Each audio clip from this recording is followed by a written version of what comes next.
नागपुर अजमेर से पुणे तक की ये ट्रेनें शामिल हैं। कर्नाटक दौरे पर हैं प्रधानमंत्री, बेंगलुरु के साथ उससे जो कनेक्टिंग राज्य है उन्हें बड़ी सौगात ये दी गई है।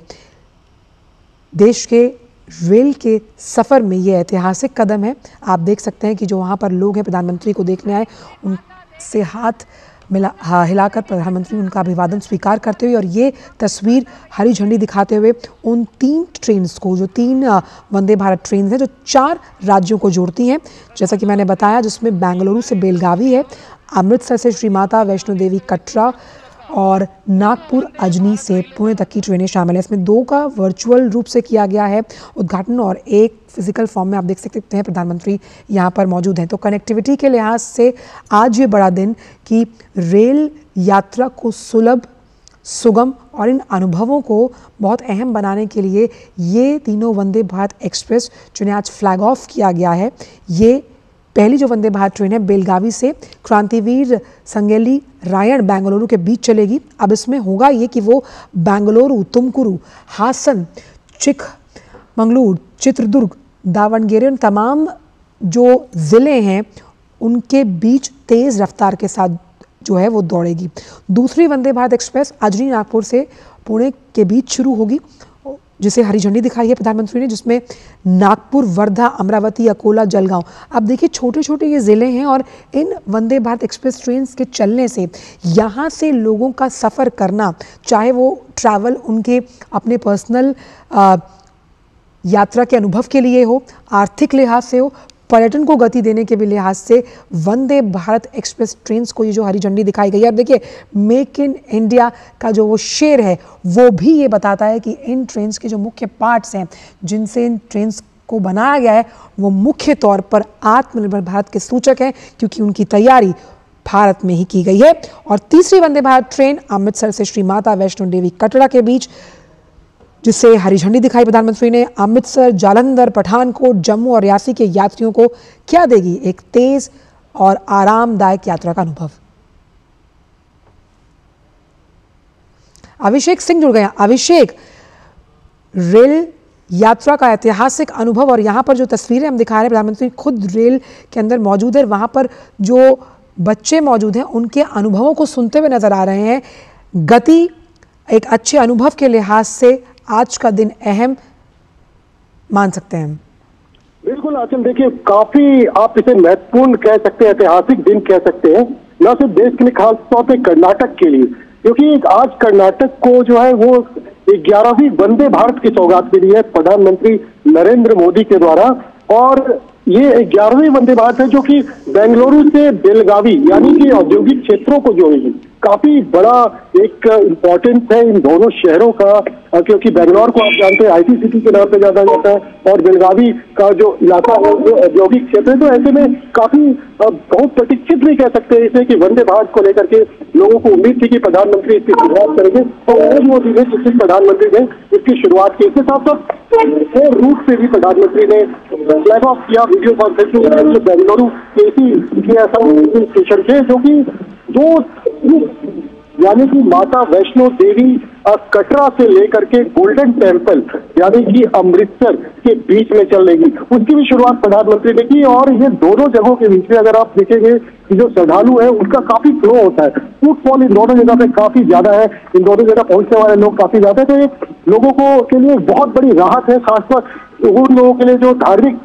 जो आस्था को लेकर के इन जगहों पे जाते हैं उनके लिए एक बहुत बड़ी अच्छी विश्व स्तरीय सेवा उन्हें मिला। और तीसरा जो लाइन है यानी कि नागपुर महाराष्ट्र के अजनी स्टेशन से लेकर के पुणे के बीच में 2 शहरों को कनेक्ट करता हुआ, अजनी और पुणे दोनों ही काफी इंपॉर्टेंट शहर हैं और इनके बीच में जो थी वो भी कम समय में। सबसे बड़ी बात है कि वंदे भारत की सबसे बड़ी खासियत है विश्व स्तरीय सुविधाओं के साथ साथ आपको बहुत ही कम समय में आपके गंतव्य तक पहुंचाती है। तो ये जो वंदे भारत के शुरू हो जाने से आज जो ये 3 वंदे भारत शुरू किया गया, इसको लेकर के लोगों में काफी उत्साह है। चाहे हम कर्नाटक की बात करें, महाराष्ट्र की बात करें, जम्मू कश्मीर की बात करें, पंजाब की बात करें या पूरे देश की बात करें, अभी तक आप समझ सकते हैं कि 144 जो वंदे भारत सेवा है वो पूरे देश भर में चल रही थी। 24 स्टेट और केंद्र शासित राज्यों को वो टच कर रही थी और अब ये जो है 6 सेवा और लेकर के 150 का आंकड़ा जो है वो भारतीय रेल ये अचीव कर चुकी है। और वहीं अभिषेक, हम देख रहे हैं इन तस्वीरों में कि इन ट्रेन्स पर मेक इन इंडिया का वो शेर मौजूद है कि जो तमाम कलपुर्जे जिनसे इन ट्रेनों का निर्माण किया गया, वो कोचेस, वो आत्मनिर्भर भारत की उस तस्वीर को, सशक्त तस्वीर को पेश करते हैं कि उनका निर्माण भारत में हुआ है। ये भी गौरव का एक महत्वपूर्ण क्षण। बिल्कुल आंचल, देखिए अगर हम पहले कोच की बात करें, पहले रैक की बात करें, तो ICF integral coach factory Chennai में इसका निर्माण किया गया था। 2019 में शुरुआत की गई प्रधानमंत्री द्वारा। दिल्ली से बनारस के बीच में आपने देखा, वाराणसी के बीच में इस ट्रेन को चलाया गया और पूर्णतः कह सकते हैं आप स्वदेशी ट्रेन है ये। और विश्व में 15 ही ऐसे देश हैं जहां पर सेमी हाई स्पीड ट्रेन चलती है। कभी ये कल्पना था कि भारत में जो पारंपरिक ट्रेनें हैं उसके अलावा भी कोई इस तरह की ट्रेन दौड़ेगी। बेहद ही खूबसूरत लुक, इसका डिजाइन देखिए, सब कुछ जो है इंडिजीनियस है। इसको पूरा जो तैयार किया गया है, इसको इस तरीके से तैयार किया है। जो इसमें सुरक्षा प्रणाली है, इसके अंदर तमाम जो एडजस्टेबल सीट है, 180 डिग्री तक घूमने वाले रोटेटिंग सीट्स है, बड़े बड़े विंडोज है, इसके अंदर सीसीटीवी है, स्लाइडिंग डोर्स आप देख सकते हैं। हर सीट के नीचे जो है वो चार्जिंग पॉइंट है, मोबाइल चार्ज कर सकते हैं, सामान रखने का अतिरिक्त रैक है, जो मॉड्यूलर ये टॉयलेट्स होते हैं वो सब कुछ फैसिलिटी के साथ ये ट्रेन है। और सुरक्षा प्रणाली के हिसाब से भी काफी ये सुरक्षित कहा जा सकता है इसे। तो इस ट्रेन को बनाने की जो कल्पना थी, ये प्रधानमंत्री नरेंद्र मोदी के नेतृत्व में की गई और उसके बाद इसका निर्माण 2017 में शुरू हुआ और 2019, या अगर हम विदेशों में बनवाते ऐसे ही किसी रैक को, तो आप समझिए इसकी कीमत हमें तकरीबन 300 करोड़ के आसपास पड़ती।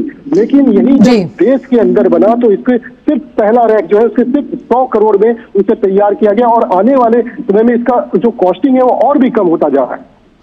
वही अभिषेक, हमने लगातार देखा, आपने तो कई बार जब वंदे भारत ट्रेन्स को हरी झंडी प्रधानमंत्री द्वारा दिखाई गई है, आप लगातार उस कवरेज से जुड़े रहे हैं। इसमें एक महत्वपूर्ण बात जो सामने निकल कर आती है वो लोगों के अनुभव हैं जो प्रधानमंत्री हमेशा सुनते हैं। वो अनुभव जो सकारात्मक हैं, अच्छे हैं, सच्चे हैं, क्योंकि विकास की इस तस्वीर को आप सच होते हुए अपनी आंखों के सामने देखते हैं। और किसी भी राज्य का, किसी भी देश का जो रेल नेटवर्क है वो इस बात की तस्दीक देखता है कि उनका राज्य आर्थिक तौर पर कितना सशक्त होता है अगर आपकी ट्रेनें स्पीड से, तीव्र गति से ट्रैक्स पर दौड़ती हैं। बिल्कुल सही कहा आपने आंचल। देखो, अगर हम बात करें आज से 2014 के पहले से, तो एक आपको उदाहरण के तौर पे मैं बताना चाहूंगा कर्नाटक का जो रेल बजट होता था वो तकरीबन 800 करोड़ रुपए का। आज का रेल बजट क्या है? 8000 करोड़ रुपए से ज्यादा का कर्नाटक का रेल बजट है।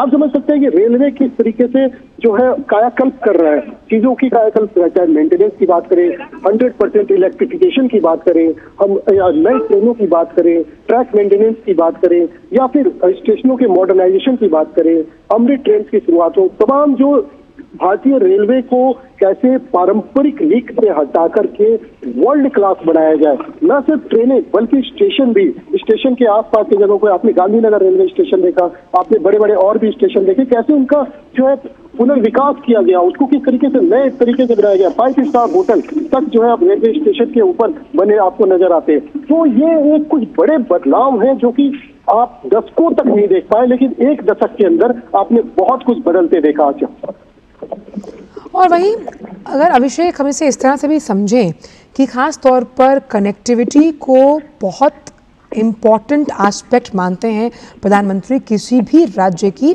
आर्थिक गति को रफ्तार देने के लिए। अब इन तीनों ट्रेनों को अगर हम एक एक करके समझने की कोशिश करें, खास तौर पर जिसे हम अमृतसर की बात करते हैं, जिसमें पठानकोट, जालंधर, रियासी, जम्मू, तो देखिए किस तरह से इन पॉइंट्स को जोड़कर इन तमाम इलाकों को जोड़ा गया, जिसमें पर्यटन भी है।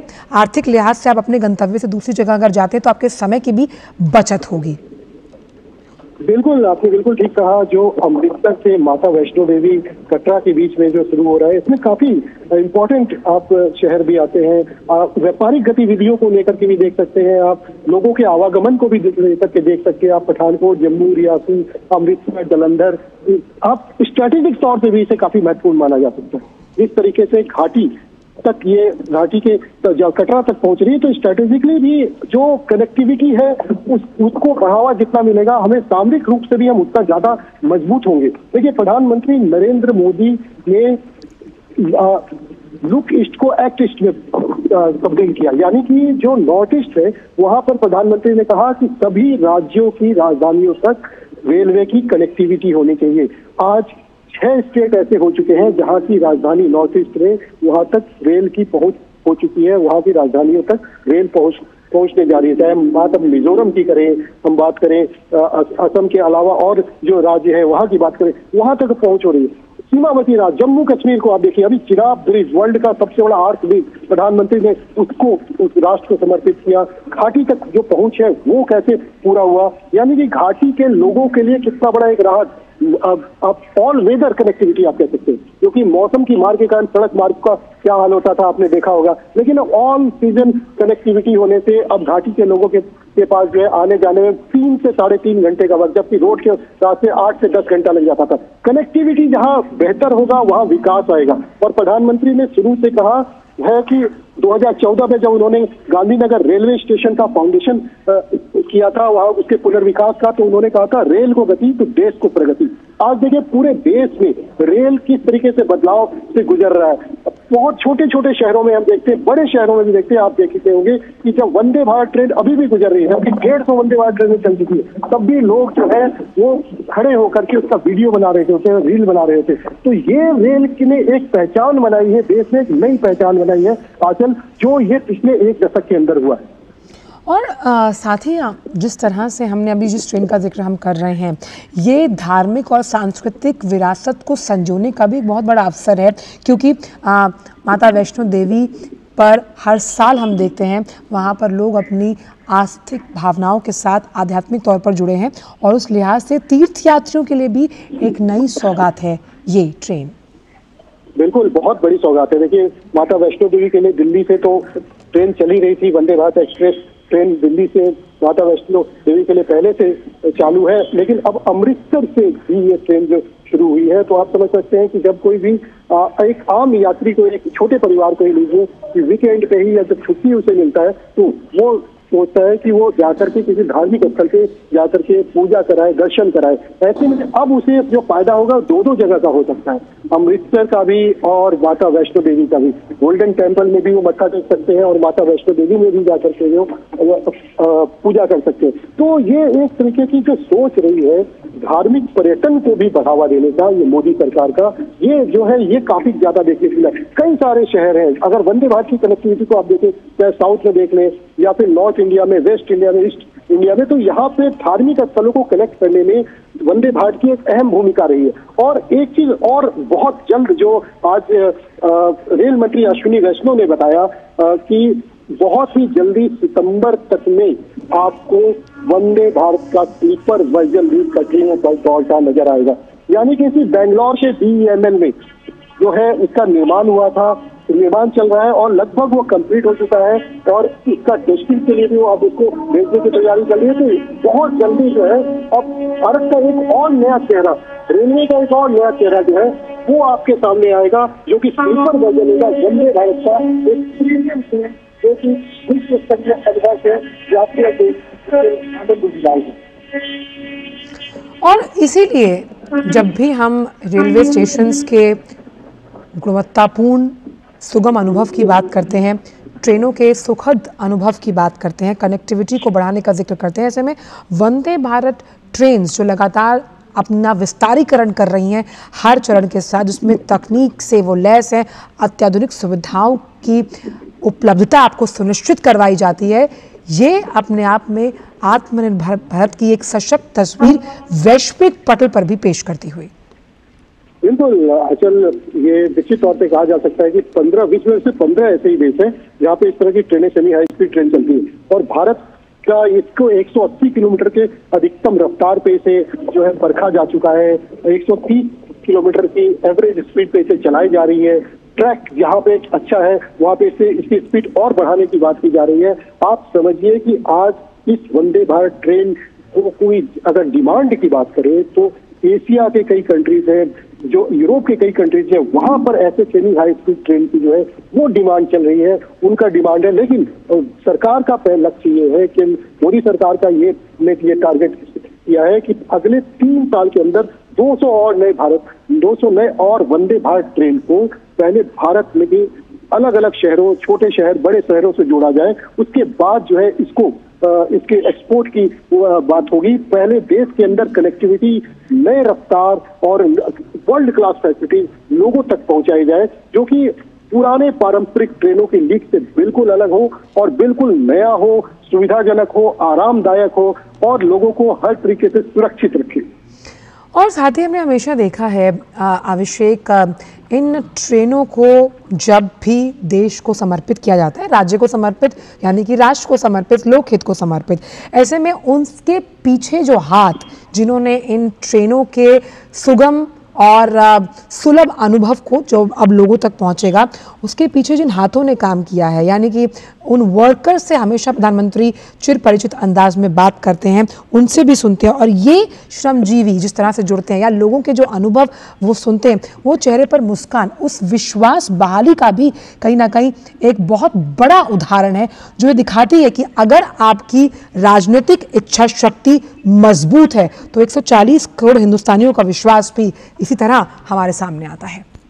बिल्कुल, आप ये हमने अक्सर देखा है कि प्रधानमंत्री जब भी एक तो प्रधानमंत्री जिस चीज की आधारशिला रखते हैं उसकी शुरुआत भी प्रधानमंत्री करते हैं। दूसरा, प्रधानमंत्री का हमने जो अब तक देखा है कि प्रधानमंत्री जो भी प्रोजेक्ट है उसको बनाने वाला जो मैन पावर है उसके साथ जरूर मुखातिब होते हैं, उनसे बातचीत करते हैं, उनसे मिलते हैं और चाहे इंजीनियर्स हो, चाहे लेबर हो, अधिकारी हो, उनके एक्सपीरियंस को पूछते हैं, साझा करते हैं, उनसे ये जानते हैं कितने साल से इस प्रोजेक्ट पे है वो। चिनाब में भी हमने देखा कि वहाँ भी उन्होंने वहाँ पे जो इंजीनियर्स थे, वहाँ के जो लोग थे, उनसे पूछा कि आपको कितने साल हो गए यहाँ पे। किसी ने बताया कि उन्हें 10 साल हो गया, किसी ने 8 साल, किसी ने बताया कि उसे आए हुए अभी 1 साल ही हो गया। तो प्रधानमंत्री से बातचीत के बाद उनके अंदर जो है और ऊर्जा आता है कि जब देश का प्रधानमंत्री उन्हें रिकॉग्नाइज कर रहा है, पहचान रहा है कि देखो ये काम आपने किया और प्रधानमंत्री से उन्हें एप्रिसिएशन मिल रहा है, उन्हें शाबाशी मिल रही है, तो एक और एनर्जी के साथ जो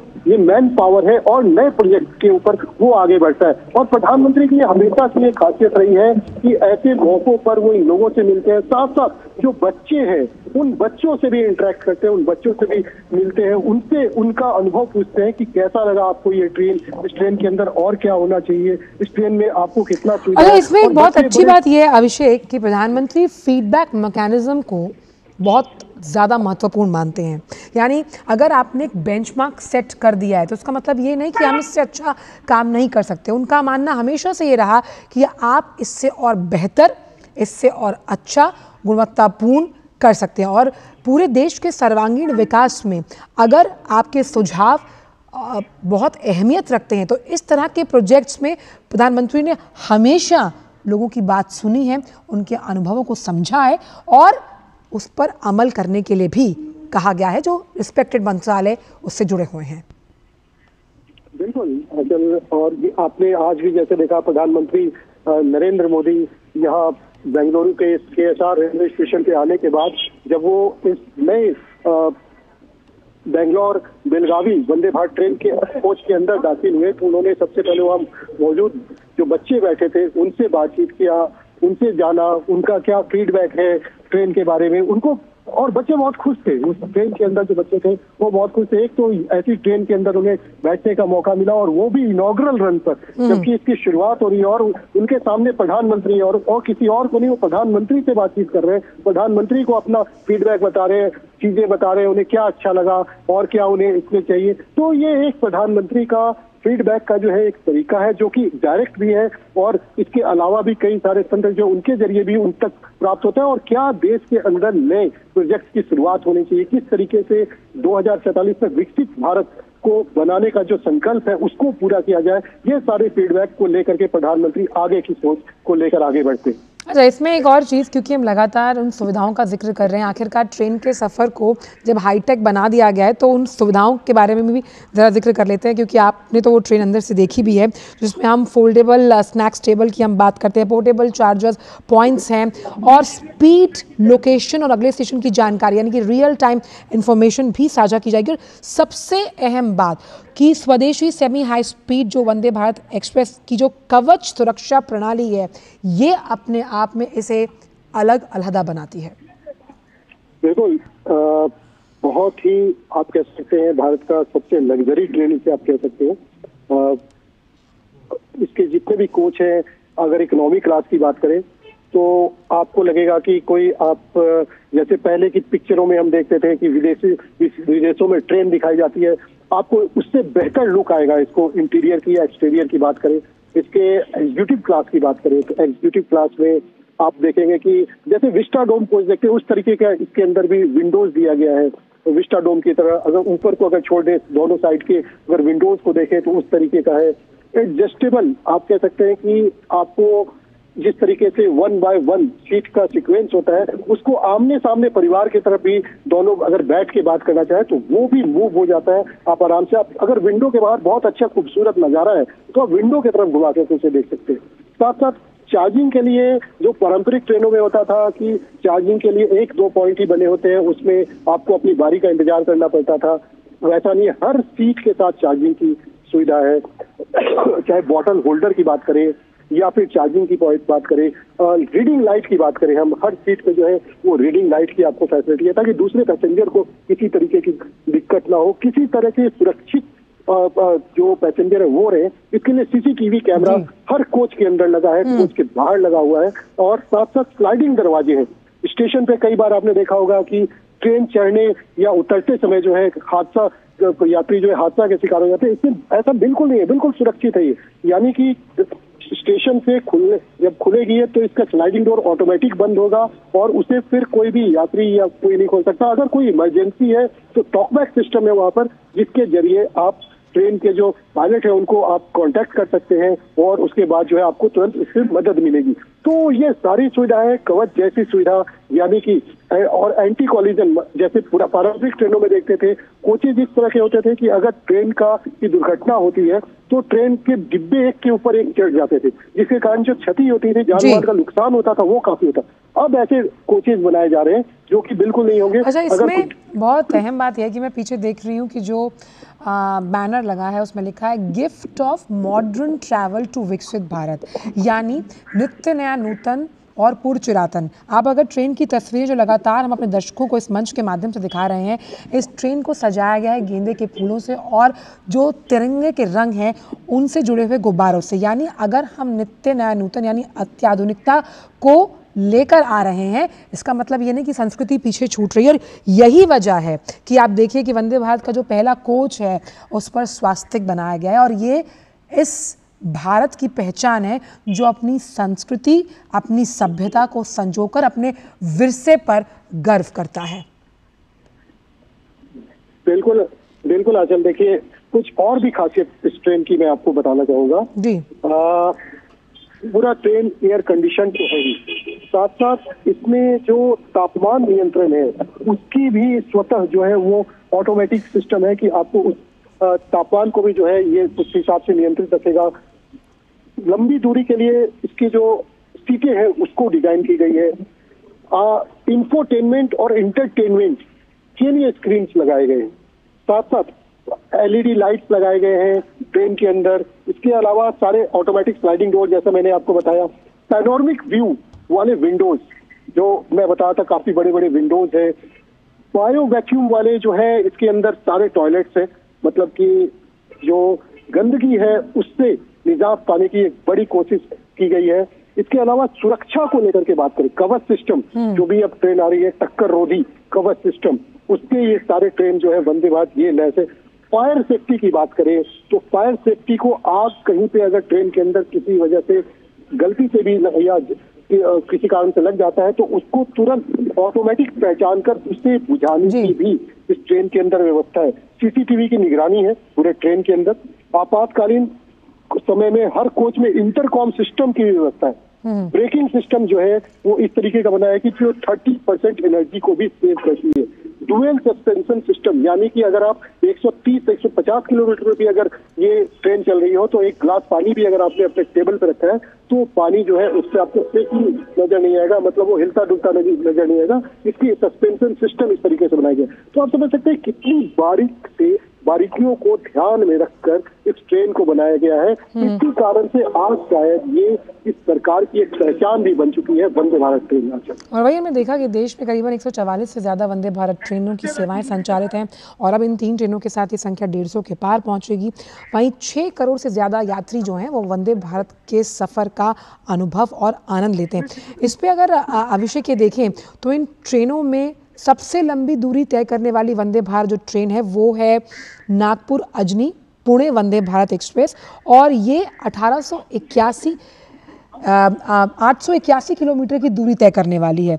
उस लिहाज से इसमें ज़्यादा से ज़्यादा स्टेशंस कवर किए जाएंगे और बिजनेसेस आर्थिक सशक्तिकरण को आगे बढ़ाने के लिहाज से इन ट्रेन्स का इन राज्यों की आर्थिक व्यवस्था को और मजबूत बनाने में, यहाँ तक कि जो लोग नौकरियों की तलाश में निकलते हैं उन्हें भी एक सुलभ अनुभव देने में बड़ा हाथ रहेगा। देखिए, जैसा पहले भी आपने कहा कि कनेक्टिविटी किसी भी अर्थव्यवस्था के लिए सबसे बुनियादी जरूरत है। तो कनेक्टिविटी ऐसी हो जो बहुत सुगम भी हो, आरामदायक भी हो और साथ साथ गतिशील भी। तो ऐसे में जिस तरीके से भारतीय रेल के अंदर तमाम चीजों को लेकर के बदलाव हो रहा है या ये कहिए कि कायाकल्प हो रहा है, तो निश्चित तौर पे इसका जो फायदा है यहाँ की अर्थव्यवस्था को होगा, यहाँ के युवाओं को होगा, यहाँ के व्यापार को होगा, यहाँ के उद्योग को होगा, सब जो तमाम मैन्युफैक्चरिंग यूनिट्स है उनको हो। तो निश्चित तौर पे ये बिल्कुल सही है कि वंदे भारत जैसे ट्रेन और इसके बाद जो इसकी अगली पीढ़ियां आएंगी वो देश में एक और क्रांति लेकर के आएगी, जिससे न सिर्फ विकास, व्यापार, रोजगार बल्कि स्वरोजगार का भी सृजन होगा और लोगों तक इसकी पहुंच होगी। डेडिकेटेड फ्रेट कॉरिडोर आपने देखा कि डेडिकेटेड फ्रेट कॉरिडोर किस तरीके से ईस्टर्न डेडिकेट और वेस्टर्न डेडिकेटेड फ्रेट को ये दोनों लगभग कंप्लीट हो चुके हैं और इस पर जो मालगाड़ियां कभी 25 किलोमीटर की रफ्तार से जो देश भर में चलती थी आज 75 किलोमीटर के एवरेज रफ्तार से चलती है, यानी कि 100 किलोमीटर की उनकी मैक्सिमम स्पीड है। जो मुंबई से दिल्ली आने में पहले तकरीबन 3 से 4 दिन से गुड्स ट्रेन को लग जाता था, मालगाड़ी को लग जाता था, अब वो 24 घंटे में पहुंची। तो इसलिए हम समझिए कि जो हमारे पास रॉ मटेरियल्स है उनकी पहुंच कितनी तेज हुई, यानी कि जो औद्योगिक या मैन्युफैक्चरिंग यूनिट्स है उनकी जो नीड है वो कितनी तेज से बढ़ी। इससे क्या हुआ कि इससे रोजगार का भी सृजन हुआ और स्वरोजगार भी जो है उसको भी और बिल्कुल आपने बहुत अहम बात की है, क्योंकि जिस ट्रेन का जिक्र हम कर रहे हैं वो महाराष्ट्र के लिए देश की सबसे लंबी दूरी करने वाली वंदे भारत एक्सप्रेस ट्रेन है, जो जिसका जिक्र हमने किया कि 881 किलोमीटर का जो पूरा रन रहेगा। और इसमें खास तौर पर अगर हम देखें तो व्यापारी हैं, छात्र हैं, कर्मचारी हैं, पर्यटक हैं, जिन्हें तेज़ और आरामदायक यात्रा का अनुभव तो मिलेगा ही अभिषेक, वहीं व्यापार के साथ साथ वाणिज्य के नए अवसर भी खुलेंगे। ऐसे में पब्लिक प्राइवेट पार्टनरशिप के लिहाज से अगर हम देखें कि रेलवे के सेक्टर को हमने देखा कि इस ट्रेन्स के विस्तारीकरण से एक अलग ही नए आयाम पर, एक नए जॉनर पर हमने जाते हुए देखा है, जिसमें स्वदेशीकरण की वजह से इस पूरे सेक्टर को धार मिलती हुई। बिल्कुल, देखिए रेलवे को तो आप कह सकते हैं कि भारत का लाइफलाइन भी कहा जाता है। प्रतिदिन बात करें तो तकरीबन 10 करोड़ से ज्यादा लोग जो है वो रेलवे में सफर करते हैं। देश भर में तकरीबन 15,000 सवारी रेलगाड़ियां चलती हैं। तकरीबन इतनी ही जो है आपको गुड्स ट्रेन देश के जो अलग अलग हिस्सों में है वो माल ढुलाई का काम करती है। और वैसे भी अगर आप देखिए तो रेलवे परिवहन का, सार्वजनिक परिवहन का सबसे सस्ता माध्यम भी है। आप रेल की टिकट देखेंगे और अगर आप किसी और की टिकट देखेंगे तो दोनों में जब बहुत फर्क है। सबसे इकोनॉमिकल भी रेलवे को कहा जाता है और सबसे आरामदायक भी रेलवे को कहा जा सकता है। और ऐसे समय में देश को जब जरूरत है, जब देश इतनी तेजी से आगे बढ़ रहा है, अपनी अर्थव्यवस्था को मजबूत कर रहा है, तो रेलवे को और कितना धार मिले, रेलवे को और कितना गति मिले। और यही एक बहुत बड़ी चीज है कि भारतीय रेल लगातार जो है प्रधानमंत्री नरेंद्र मोदी के नेतृत्व में जो है वो अपने बदलाव लेकर आ रही है। और ये प्रधानमंत्री जिस तरीके से स्टेशन की बात हो या फिर ट्रेनों की बात हो, इनके अंदर जो महत्वपूर्ण प्रोजेक्ट हैं उनको आधारशिला रख रहे हैं, उनकी शुरुआत कर रहे हैं, तो निश्चित तौर पे ये देश के लिए के विकास को और गति देगा, मील का पत्थर साबित होगा। आज और इसमें हमें ये भी समझना होगा कि जिस तरह से इन रूट्स को डिज़ाइन किया जाता है, अभिषेक, खास तौर पर हमने देखा कि कैसे बेंगलुरु के लिए इस चरण में विस्तारीकरण किया गया। फिर हमने देखा कि कैसे नॉर्थ, साउथ, ईस्ट, वेस्ट को एक धागे में पिरोने की कोशिश पूरे वंदे भारत के इस नेटवर्क से की जा रही है। तो बहुत विवेकपूर्ण तौर पर ये फैसले लिए जाते हैं कि किस तरह से कनेक्टिविटी को सूत्रधार तरीके से जोड़ा जाए, जिसमें ज़्यादा से ज़्यादा ज़िले, जब हम बात करते हैं उत्तर, दक्षिण, पूर्व, पश्चिम से, इन्हें जोड़ा जाना चाहिए। आप देखिए आसन की आज लगभग जितने भी राज्य हैं उन सभी में वंदे भारत चल रही है।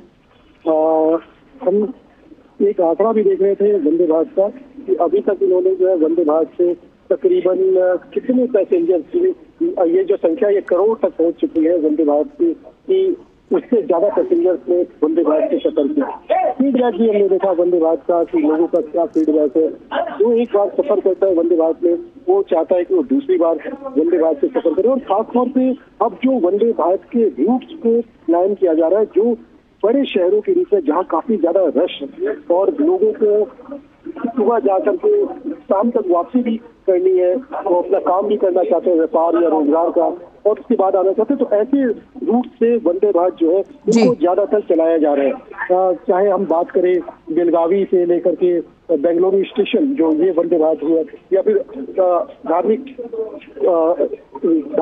जो श्रद्धालु है उन लोगों को लेकर के अमृतसर माता वैष्णो देवी वंदे भारत, या फिर जो नागपुर पुणे वंदे भारत है। देखिए इस नागपुर पुणे वंदे भारत में भी जो स्टेशन कनेक्ट हो रहे हैं उसमें यानी अजनी नागपुर हो रहा है, वो वर्धा हो रहा है, अमरावती हो रहा है, अकोला, जलगांव, नासिक, अहिल्यानगर, और फिर ये पुणे तक पहुंच रही है। ऐसे ही बेलगावी क्रांतिवीर जो है, बेलगावी से जो बेंगलुरु के बीच में जो चल रही है, बेंगलुरु तुमकुर जो एक काफी आप कह सकते हैं महत्वपूर्ण शहर है, हासन, चिक्कमगलुरु, चित्रदुर्ग, दावणगेरे, हावेरी, धारवाड़, उत्तर कन्नड़ और बेलगावी तक जा रही है। तो न सिर्फ दो शहरों के मतलब कि अब 2 पॉइंट, बल्कि उसके बीच के जो शहर है उनके, बिल्कुल, यही तो वंदे भारत ट्रेन की खूबी है, उन तमाम जिलों को भी जोड़ना